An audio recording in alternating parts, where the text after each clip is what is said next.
കഥയിലെ കഥാപാത്രമാണ് അല്ലി. അല്ലിക്ക് എന്താ ലക്ഷ്മി അവിടെ പാട്ട് പാടണോ? എണീറ്റ് പാട്ട് പാടിക്കേണ്ടി. ശരി. അല്ലിക്ക് ചിത്രങ്ങൾ വരയ്ക്കാൻ വലിയ ഇഷ്ടമുള്ളൊരു കുട്ടിയായിരുന്നു.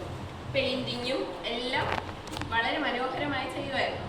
അല്ലിയുടെ അച്ഛനും അമ്മയും ഇതിനെ നന്നായിട്ട് പ്രോത്സാഹിപ്പിച്ചിരുന്നു.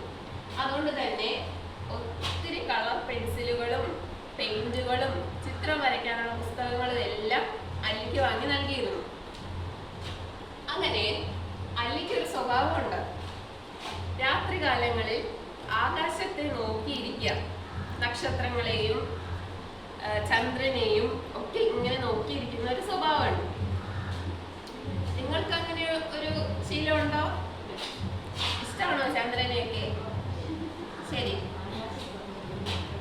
അങ്ങനെ ഒരു ദിവസം അല്ലി ഇങ്ങനെ ആകാശം നോക്കിയിരിക്കുമ്പോ അല്ലി ചന്ദ്രനെ കണ്ടു. ഏത് രീതിയിലാ കണ്ടതെന്ന് അറിയണ്ടേ? ടീച്ചർ ഒരു ചിത്രം പ്രദർശിപ്പിക്കും.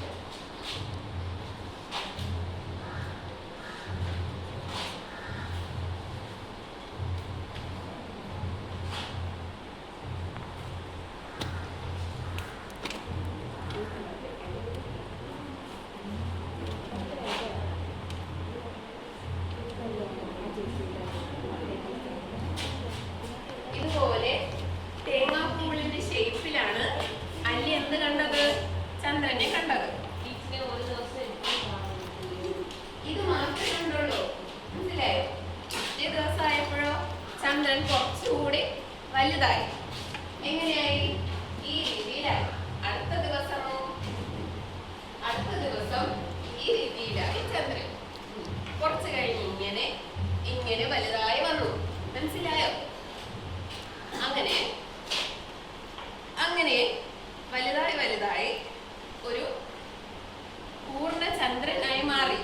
പൂർണ്ണചന്ദ്രനെ എന്താ വിളിക്കുക നമ്മൾ? പൂർണ്ണചന്ദ്രനുള്ള ദിവസത്തെ നമ്മൾ എന്ത് പറയും?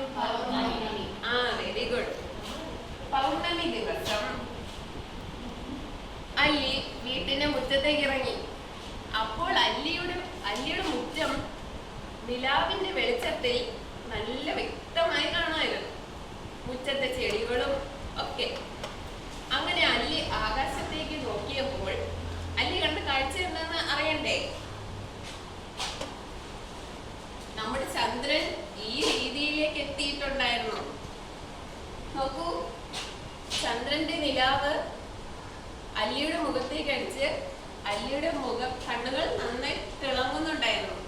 അങ്ങനെ ഈ ഒരു ചന്ദ്രന്റെ രൂപം എന്താണ്? ആകൃതി എന്താ?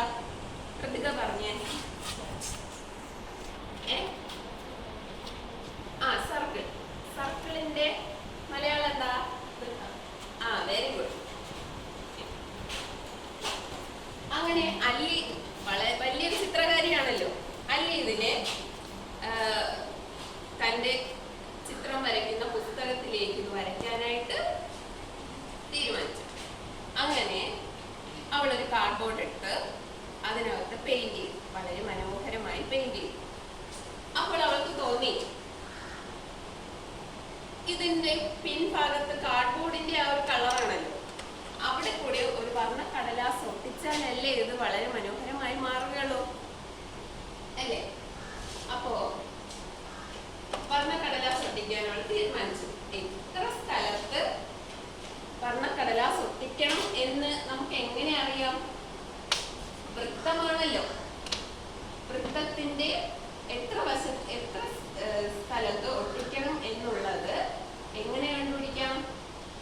അതിനായാണ് നമ്മൾ വൃത്തത്തിന്റെ പരപ്പളവ് എന്ന ആശയം ഉപയോഗിക്കുന്നത്. അപ്പൊ ഇന്ന് നമ്മൾ പഠിക്കാൻ പോകുന്ന വിഷയമാണ് വൃത്തത്തിന്റെ പരപ്പളവ്.